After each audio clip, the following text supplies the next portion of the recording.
মন্দিরে যাচ্ছিস? ঠিক বেরোবার সময় পিছু ডাকে। হ্যাঁ যাচ্ছি। কেন? আমিও যাব।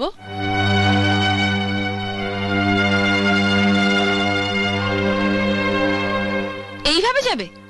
এই পোশাকে? লোকে ভাববে চৌধুরী বাড়ির বউ আর ঝিয়ে যাচ্ছে। মানে আমার এই শাড়িটার দাম 2000 টাকা, আর তুমি এরকম একটা সস্তার শাড়ি পরে মন্দিরে যাবে? তাও আবার আমার সাথে। তোমার মান সম্মান না থাকতে পারে, কিন্তু আমার আছে। ও এই কথা। তুই দাঁড়া, আমি এক্ষুনি শাড়িটা বদলে আসছি। এটা ধর।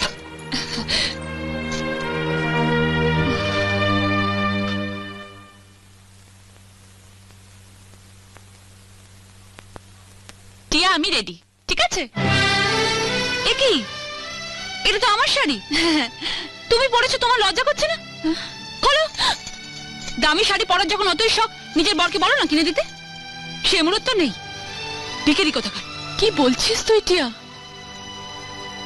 তুই আমি তুই যা, আমরা বোনের মতো।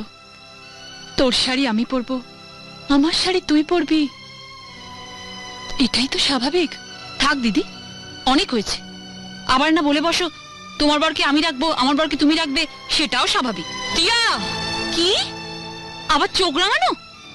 খোলো খোলো বলছি আমার শাড়ি।